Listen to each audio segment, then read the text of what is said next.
Bismillahirrahmanirrahim. Assalamualaikum.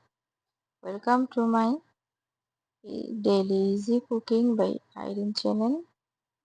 কেমন আছেন সবাই? আজকে আমি গরুর মগজ ভুনা করার জন্য একটা আস্ত গরুর মগজ নিলাম। এখন এটাকে সুন্দর করে পরিষ্কার করার পালা। সুন্দর করে এটার উপরে একটা পাতলা আবরণ থাকে। আবরণটা সুন্দর করে তুলে ফেলতে হবে আস্তে আস্তে। এখানে এই রগ পাতলা পাতলা সুতার মতো রগ আছে, সেই রগটা তুলে ফেলছি। দেখেন, ভালো মতো পরিষ্কার করতে হবে, কোনো রগ যেন না থাকে। অনেকে করে কি, প্রথমেই এটাকে চটকিয়ে চটকিয়ে এটারে রগ ফেলে দেয়। না, আমার আমার ক্ষেত্রে মনে হয় এটা প্রথমেই তুলে ফেলা উচিত। উপরে পাতলা আবরণের রগটাই থাকে, পরে পাতলা অবস্থায় পাতলা আবরণের উপরেই রগটা থাকে। এটা এটা আমার জন্য সহজ মনে হয়। এটা খাওয়াও হারাম। আমরা মুসলমানরা হালাল হারামটা এটা বেছে খেতে হয়। আমরা তো সবকিছু খেতে পারি না, আমাদের জন্য হালাল হারাম জিনিসটা মেনে চলতে হয়।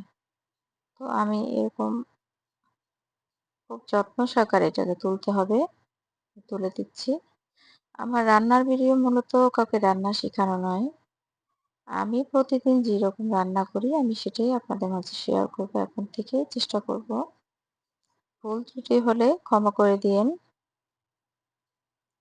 আর যারা এক্সপার্ট আছেন তারা আমার ভুলগুলো ধরিয়ে দিবেন, তাতে আমি আরো শিখব।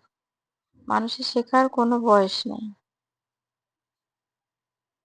আর যারা নতুন গৃহিণী আছেন তারা আমাকে ফলো করতে পারেন, কারণ আমি একদম ইজি ওয়েতে রান্না শিখাই। মানে রান্না করি, শিখাই না। আমি কাউকে রান্না শিখাতে আসবো না, কারণ আমরা মেয়েরা কম বেশি সবাই রান্না পারি। একটা সময় হয়তো বা কম পারি, প্রথমে কম পারি, একটা সময় শিখে যাই। রান্না করতে করতেই মানুষ এক্সপার্ট হয়।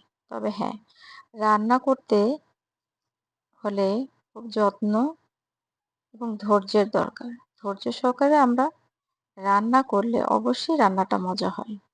অনেকে আছে না, বলে রান্না মজা হয় না, এত কিছু দেই তারপর রান্না মজা হয় না। রান্না মজাটা ধৈর্যের ব্যাপার। একটু মশলাটা ভালো করে কষাইলে এবং ধৈর্য সহকারে দাঁড়িয়ে রান্না করলেই রান্নাটা অবশ্যই ভালো হবে। কেন ভালো হবে না? চেষ্টা করতে হবে। চেষ্টার কোনো কমতি রাখা যাবে না কোনো কাজেই। আচ্ছা, অনেক বকবক করলাম। এখন আবার আমরা দেখে নিচ্ছি কিভাবে সেই সুতার মতো রগগুলো তুলে ফেলতে হয়। হ্যাঁ, এই যে দেখেন কত বড় বড় পাতলা পাতলা এই সুতা, এগুলাই হচ্ছে শিরা বা রগ। এখন এই তো গেল উপরে শিরা গুলা পরিষ্কার করার পর।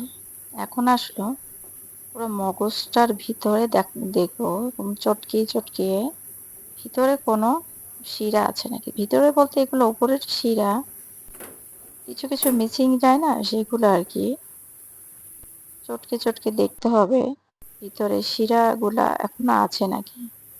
সেজন্য আমি এই দেখেন এখনো বের হচ্ছে দুই একটা সুতার মতো। জাস্ট দেখবেন, খেয়াল করবেন, সুতার মতো হাতে লেগে আছে। চটকানোর পরে এরকম হাতে এরকম লেগে থাকবে। একটু খেয়াল করলে এই যে দেখেন আমি বের করলাম। সব শিরাগুলো অনেক সময় তোলা যায় না, ঠিক আছে? না তোলা যাওয়ার ফলে তো এরকম চটকালে পাখিগুলো বের হয়ে যায়। এই যে দেখেন আমি বের করছি। এই যে, এই তো হয়ে গেল। এই যে আর একটু আছে, আমার হাত থেকে বের করলাম। হ্যাঁ, এই যে এরকম কিছু কিছু থেকে যাবে। তো থেকে যাওয়াগুলো আমরা চটকিয়ে বের করব, হাতে সুতার মতো বেজে যাবে। এই যে আমার মনে হয় এখন আপাতত অনেকটাই আমার, এই যে আর একটা পেলাম, অনেকটাই আমার শিরাগুলা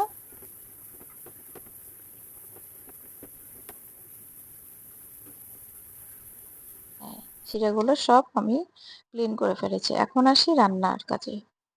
আমি একটা চুলায় ফ্রাই প্যান বসিয়ে দিলাম। সেখানে আমি তেল গরম করে দিয়েছি। তার ভিতরে পেঁয়াজ দিলাম। মগজ ভুনায় মূলত পেঁয়াজটা বেশি লাগে, অনেক বেশি লাগে। তো আমি পরিমাণ মতো পেঁয়াজ দিলাম। 2 কাপের মতো পেঁয়াজ নিব আমি। নাড়তেছি আমি পেঁয়াজটা।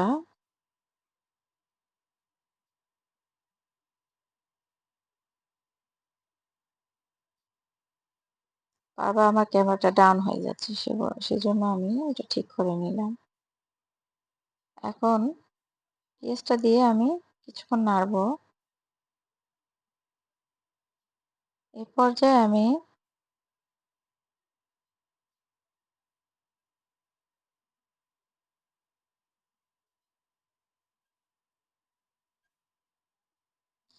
কিছু কাঁচামরিচ দিলাম। আপনারা আপনাদের ঝাল মতো কাঁচামরিচ দিবেন, মরিচ দিবেন। যে যতটুকু ঝাল খেতে পারেন। আমার মনে হলো একটু তেল লাগবে, সেজন্য আবার একটু তেল দিলাম। আবার নাড়াচাড়া করছি।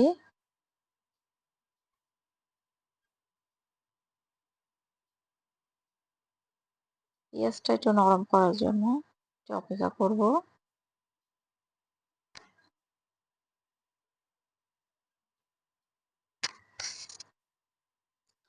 এখন আমি আদা রসুন বাটা দিব। আমি একসাথেই আদা রসুন বেটে রাখি, সেজন্য একসাথেই দিয়ে দিলাম। 2 চামচ আদা আর 2 চামচ রসুন, আপনারা চাইলে দিতে পারেন। আমি আমার আন্দাজ মতো দিলাম। আসলে রান্না হচ্ছে কোনো পরিমাপের বিষয় না। এটা হচ্ছে আন্দাজের উপর নির্ভর করে। আন্দাজের উপর নির্ভর করে। আ রান্না করতে, করতে এই আন্দাজটা চলে আসে। যারা নতুন তারা ১ম মেপে দেয়। এরপরে যখন রান্না-বাড়া করতে, করতে আমাদের এটা আয়ত্তে চলে আসে। সেজন্য আমি কোনো কিছু মেপে দেই না। আমার যতটুকু মনে হয় এটা এই পরিমাণে দরকার, আমি ওটাই দিই। এই তো গেল আদা রসুন দিলাম।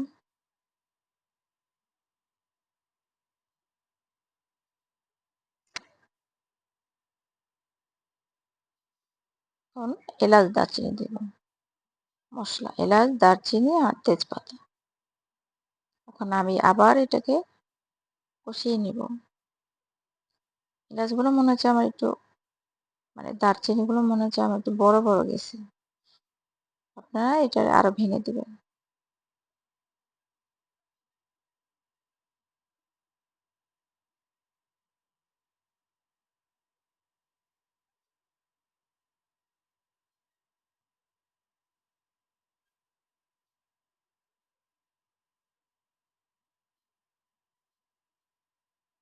আমার মনে হলো পেঁয়াজটা একটু মনে হয় কম দিচ্ছি, সেজন্য আরেকটু পেঁয়াজ দিলাম। এটাকে আরেকটু ভাজবো। মাঝখান থেকে একটু পেঁয়াজও পড়ে গেল। সমস্যা নেই, এটা ফেলে দিব। আচ্ছা, রান্না করতে গেলে অনেক রকম সমস্যা হয়। পড়ে যায়, হাত পুড়ে যায়, মশলাপাতি পড়ে যায়। এটা সব গৃহিণীদের করতে হয়। সাফার করি আমিও, আপনিও, সবাই। আচ্ছা, এটা কোনো ব্যাপার না। রান্নার শেষে আমরা চুলা-টুলা মুছে দেব। কোনো সমস্যা নেই। এখন আমি এটার ভিতরে আরো কিছু মসলা এড করব।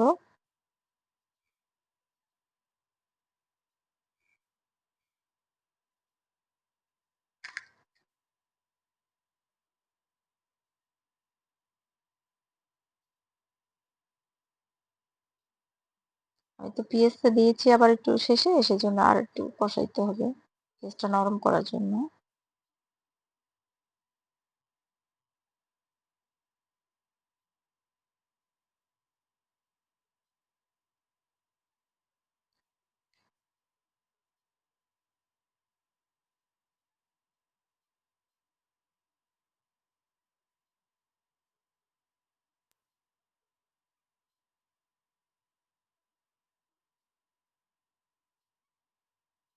এখন আমি একটু পানি দিয়ে দিলাম আগেই, যাতে মশলাগুলো পুড়ে না যায়। আমি একটু আগে এই যে মধ্যটা পড়ে যাচ্ছিল, আচ্ছা তুলে রাখলাম, কোনো সমস্যা নেই। তো হতেই পারে, রান্নার মধ্যে এগুলো হবেই।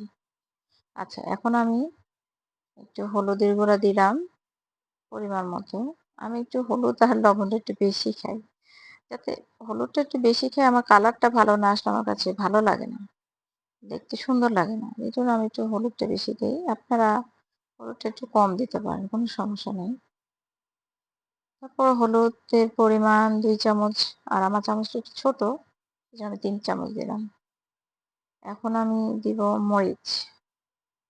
মরিচ আপনারা আপনাদের ঝাল অনুযায়ী দিবেন। যে যতটুকু ঝাল খেতে পারে। আমার বাচ্চারা আছে সেজন্য আমি বেশি আর দিলাম না। বড়দের জন্য আরেকটু দিলে কোনো সমস্যা নেই। এখন আমি একটু দিব ধনিয়া। ধনিয়ার গুঁড়া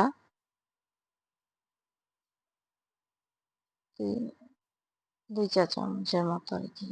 পুরা চামচও না, এরকম।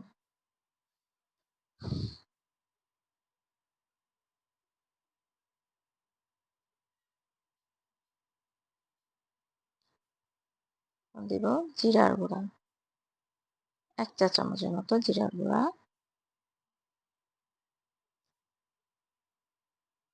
এই তো। আরেকটু লবণ। লবণ আমরা পরে আবার চেখে দেখবো, কোনো সমস্যা নেই।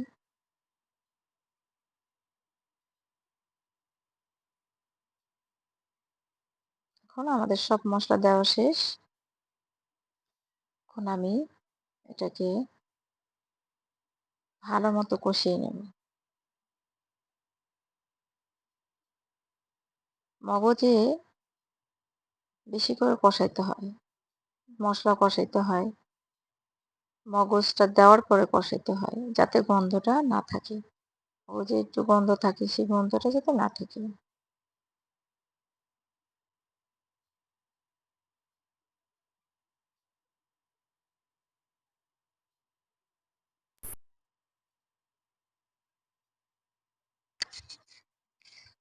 এখন মসলাটা এখনো আমার কষানো হয়নি। এজন্য এটাকে ভালো করে কষিয়ে নিতে হবে। মসলা পানি আছে সেজন্য আমি একটু ঢেকে দিলাম, যাতে কষানোটা ভালো হয়।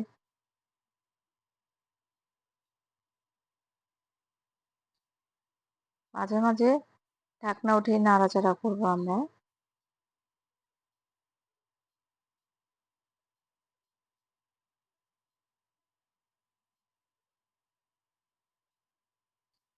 মগজ রান্নার ক্ষেত্রে একটু সময় নিয়ে রান্না করতে হয়, কারণ এটা কষানোর উপর ডিপেন্ড করে। তাড়াহুড়া করলে হয় না। এজন্য আমি খুব যত্ন সহকারে করতেছি। এই মাঝখানে আমি মগজটা ঢেলে দিলাম এটার ভিতরে। দেখেন, মগজ ঢালার পরে আমি একটু পানি দিলাম। পানি দেওয়ার পরে এটাকে আরো ভালো মতো কষাতে হবে। এতক্ষণ তো মশলাটা কষালাম, সেটার গন্ধটা গেল। এখন মগজ কষাবো, সেটার গন্ধটাও যাওয়ার জন্য। যত ভালোভাবে কষানো যায়, মগজটা কষানোর উপর ডিপেন্ড করে কতটা ভালো হবে। আর পেঁয়াজ পড়ে গেছিল, সেটা খেয়াল করিনি। এখন খেয়াল করলাম, এই জন্য তুলে ফেলে দিলাম। আচ্ছা, এখন ভালো করে নাড়াচাড়া করে, দাঁড়িয়ে থেকে এটা করতে হবে, নাড়াচাড়া করতে হবে।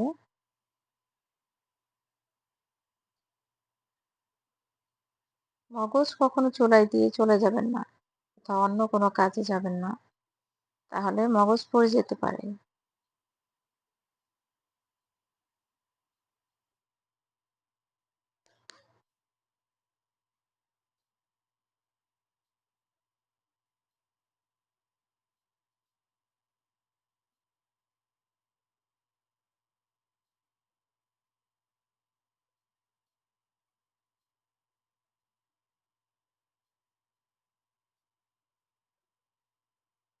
একটু পানি দিব, মানে একটু একটু করে পানি দিয়ে এটাকে কষাতে হবে। আবার কষালাম। যত ভালো কষানো যায় মগজের মজাটা সেখানেই আসে। মগজ তখনই মজা লাগে যখন মশলার গন্ধটা না আসে, মগজের গন্ধটা না আসে। সেজন্য আমি খুব যত্ন করে এবং সময় নিয়ে এই মগজটা রান্না করি।